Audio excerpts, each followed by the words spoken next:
Good morning!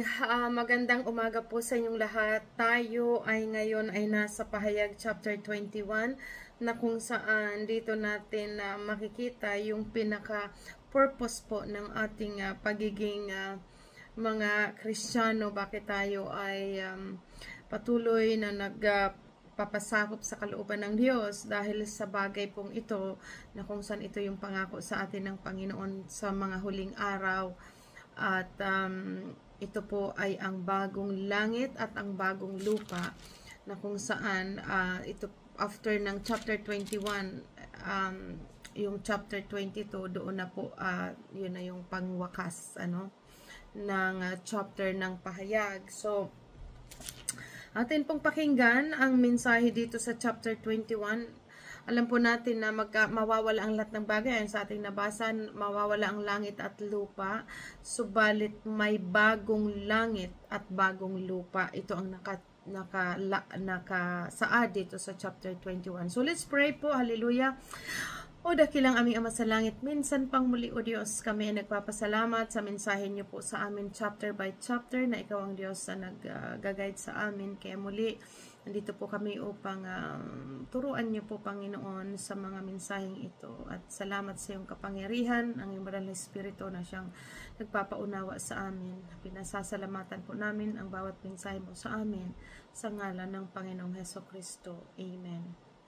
Amen. So, sabi po dito, pagkatapos nito, nakita ko ang isang bagong langit at isang bagong lupa.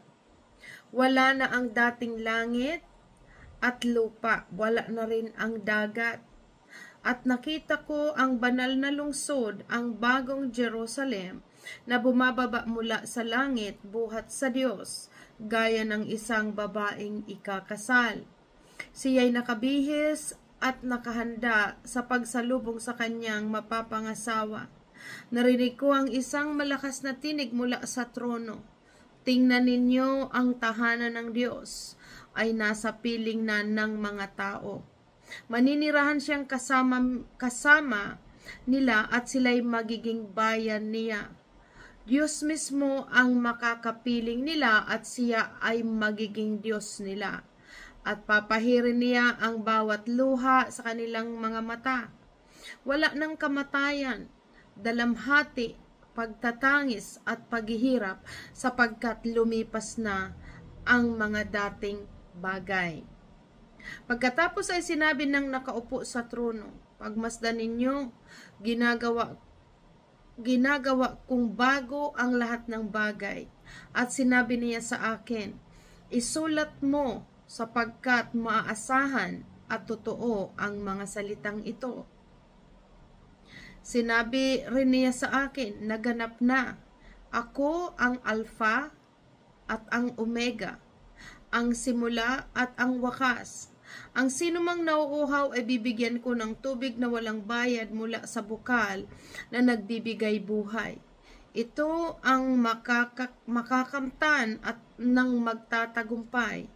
Ako'y magiging Diyos nila at siya namay magiging anak ko. Subalit para sa mga duwag, mga taksil, mga gumagawa ng kasuklam-suklam na bagay, mga mamamatay tao, mga nakikiapid, mga mangkukulam, mga sumasamba sa Diyos-Diyosan, at sa lahat ng sinungaling, ang magiging bahagi nila, lawa ng nagliliyab na apoy at asupre. Ito ang pangalawang kamatayan. So napakalinaw po dito na yung purpose ng Diyos sa atin, bakit pinaunawa sa atin sa bawat aklat dito sa bagong tipan, sa pamamagitan ng Panginoong Hesus, na sundin natin ang kalooban niya sa pamamagitan ng pagsunod natin sa kanyang mga salita upang magkaroon tayo ng buhay na walang hanggan. Pinaunawa po sa atin na tayo pinatawad, nilinis sa ating mga kasalanan, itinawid mula sa kadiliman, itinawid sa liwanag, at yun ay panatilihin natin hanggang ang Panginoong sa pagbabalik ng Panginoong Hesus, o hanggang sa dulo ng ating buhay, tinuruan tayong mamanatili na malinis at ito'y magagawa natin sa pamamagitan ng pagsunod sa kanyang mga salita. Pinaunawa din po dito ang sinasabi ditong naganap na ako ang Alpha at Omega. Pinaunawa sa atin ang salita ng Diyos, ang mananatili. Mawawala ang lahat ng bagay, subalit ang salita ng Diyos ay mananatili, na naipaunawa sa atin na walang iba ang salita ng Diyos ay ang Panginoong Hesukristo. At ito po ang nakita natin na sa patuloy nating pag-aaral na talagang lubos na nakita natin ang kahalagahan ng pananatili sa salita na siyang nagtuturo sa atin at nagdadala sa kabanalan, sa araw-araw ng ating pamumuhay. Habang sinusundan natin ang salitang ito, tunay na ito ang nagbabago ng ating buhay. Hanggang sa dumating ang Panginoong Hesus na madatnan tayo ng walang dungis at kapintasan dahil sa pananatili sa salitang ito po. At verse 9, ang sabi dito, ang bagong Jerusalem. Ang isa sa 7 anghel na may dalang 7 mangkok na puno ng 7 huling salot ay lumapit sa akin. Sabi niya, halika at ipapakita ko sa iyo ang babaeng mapapangasawa ng kordero. Napasailalim ako ng kapangyarihan ng Espiritu at ako'y dinala ng anghel sa ibabaw ng isang napakataas na bundok. Ipinakita niya sa akin ang Jerusalem, ang banal na lungsod na bumababa mula sa langit, buhat sa Diyos.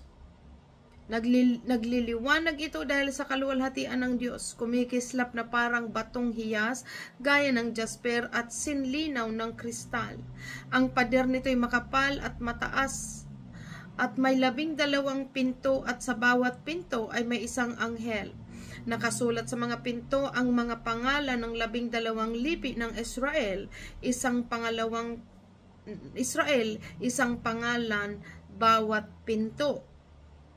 May 3 pinto ang bawat panig, 3 sa silangan, 3 sa timog, 3 sa hilaga at 3 naman sa kanluran.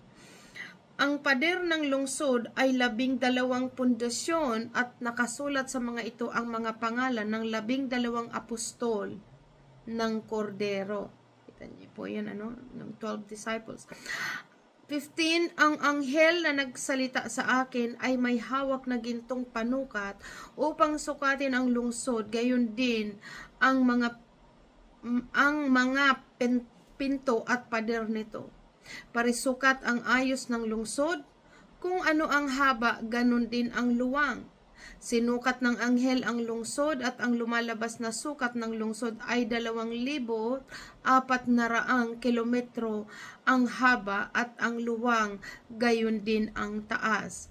Sinukat din niya ang pader at 65 metro naman ang taas nito ayon sa panukat na dala ng anghel. Batong jasper ang pader at ang lungsod ay lantay na gintong kumikinang na parang kristal. Ang saligan ng pader ay puno ng lahat ng uri ng mamahaling bato. Jasper ang una, sapphire ang ikalawa, calcedonia ang ikatlo, esmeralda ang ikaapat, onyx ang ikalima, cornalina ang ikaanim, krisolito ang ikapito, berilo ang ikawalo, topaz ang ikasiyam, krisopraso ang ikasampu, jacinto ang ika-11 at amastista ang ika-12. Perlas ang 12 pinto, bawat pinto ay yari sa isang perlas, purong ginto ang lansangan ng lungsod at kumikinang na parang kristal. Wala akong nakitang templo sa lungsod sapagkat ang nagsisilbing templo roon ay ang Panginoong Diyos na makapangyarihan sa lahat at ang kordero. Hindi na kailangan ng araw ang buwan upang bigyang liwanag ang lungsod, sapagkat kaluwalhatian ng Diyos ang nagbibigay liwanag doon at ang kordero ang siyang ilawan. Sa liwanag nito'y lalakad ang lahat ng tao at dadalhin doon ng mga hari sa lupa ang kanilang kayamanan. Hindi isasara ang pinto ng lungsod sa buong maghapon at hindi nasasapit doon ang gabi. Dadalhin sa lungsod ang yaman at dangal ng mga bansa, ngunit hindi makakapasok doon ang anong bang bagay na marumi, ni ang gumagawa ng kasuklam-suklam, ni ang mga sinungaling. Ang mga tao lamang na ang pangalan ay nakasulat sa aklat ng buhay na iniingatan ng kordero ang makakapasok sa lungsod. So ito po yung mga pagpapaunawa sa atin. Bakit sa ating pag-aaral sa salita ng Diyos ay tinuturuan tayo, talagang hinihigpitan tayo ng Panginoon na habang nandito tayo sa lupa ay sikapin natin po na mamuhay na naayon sa katuwiran ng Diyos. Dahil ang Diyos ay banal, katulad ng pagpapaunawa sa atin, dapat tayong magpakabanal. Lalo pat pinaunawa sa atin, yung pakikipag-isa natin kay Kristo ay isa tayong bagong nilalang, wala ang dating pagkatao, tayo ay bago na, at ang nagtuturo sa atin na ma-maintain po ang bagong buhay na yun ay ang salita ng Diyos na ito po.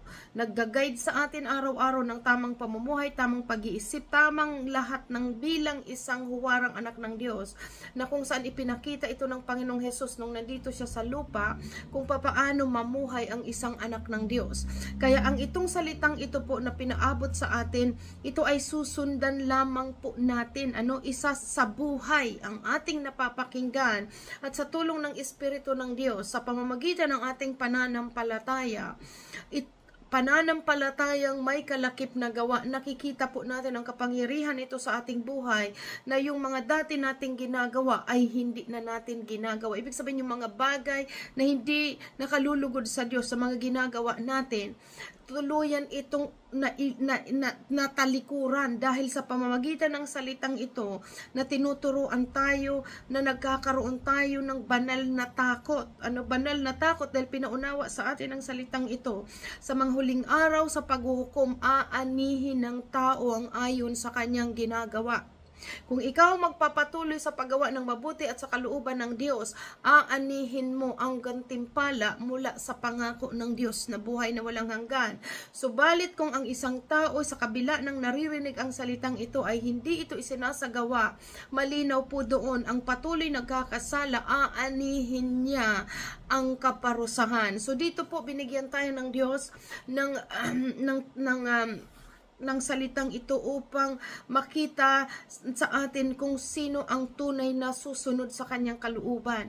Tinuruan po tayo ng Diyos, ang Diyos ay hindi nagtatangi, mahal niya tayo, ayaw niya tayo mapahamak, subalit pinapaunawa sa atin na kailangan natin sundin ang kanyang mga salita hanggang sa dulo ng buhay na ito, o hanggang sa dulo ng mundong ito, na tayo ay sumunod sa kanyang kalooban sa gitna ng mga pagsubok, sa gitna ng anumang mga bagay na mga pagdaraanan dito sa lupa, manatili tayong tapat hanggang wakas.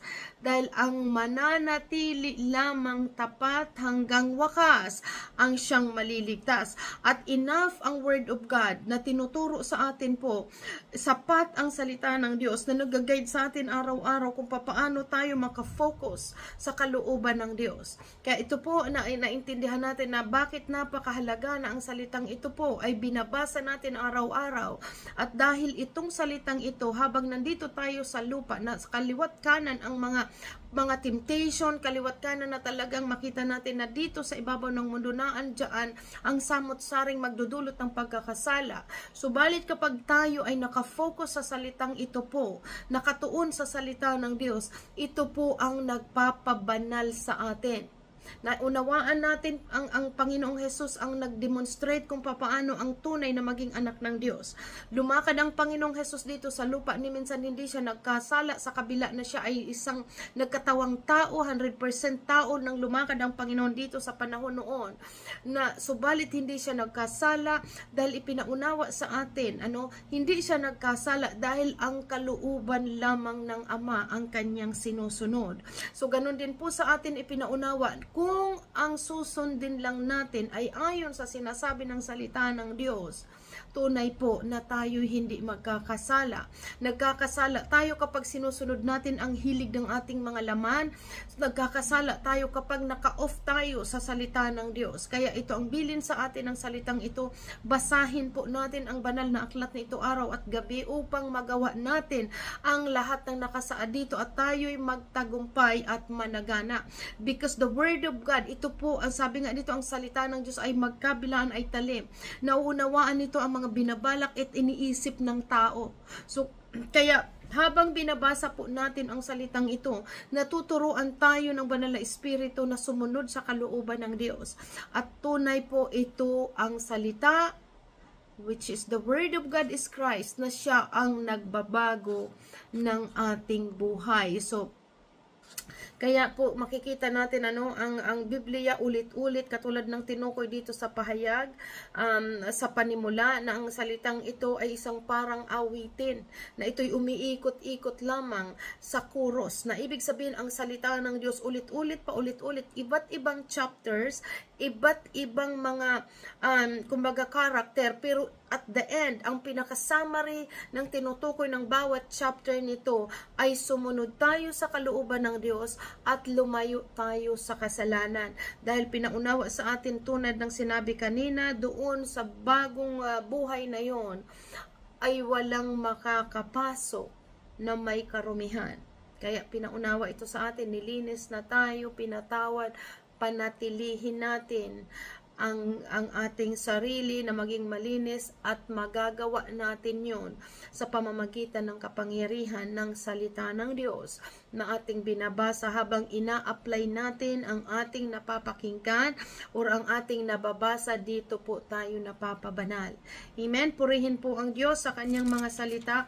Isang chapter na lamang, chapter 22, at dito na po ito mag-end ang pahayag at sa inyo po malaya tayong laging ulitin po itong ating pagbabasang ito araw-araw. Nakikita po natin na talagang continuous ang pagbigay sa atin ng karunungan sa patuloy na pag-aaral na ito, dahil tulad ng pangako sa atin ng Diyos, habang hinahanap natin siya ng lubos, siya naman ay nagpapakilala. The more we seek God sa pamamagitan ng pagbabasa at pag-uunawa ng salitang ito, lalo naman inihahayag ng Diyos ang kanyang kadakilaan at ang purpose, bakit nais niya tayong sumunod sa kanyang kalooban, dahil ang kalooban ng Diyos ay makasama tayo sa kanyang kaharian sa buhay na walang hanggan. So glory to God.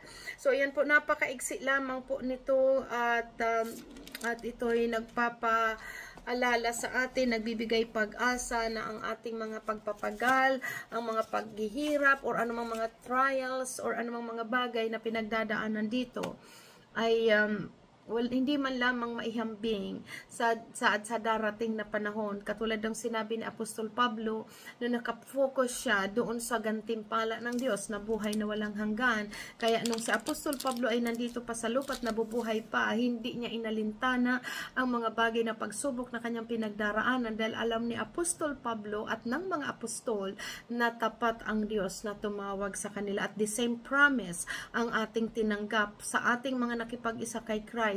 Iisa ang pangako sa atin ng Diyos, at ang kalooban ng Diyos, ang nais niya ay makasunod tayo sa Kanya upang kamtan natin ang pangakong buhay na walang hanggan. So glory to God, sa Diyos ang papuri at parangal at pagsamba, at ang lahat ng ito ay sa ngalan ng Panginoong Hesukristo. Amen. God bless po everybody.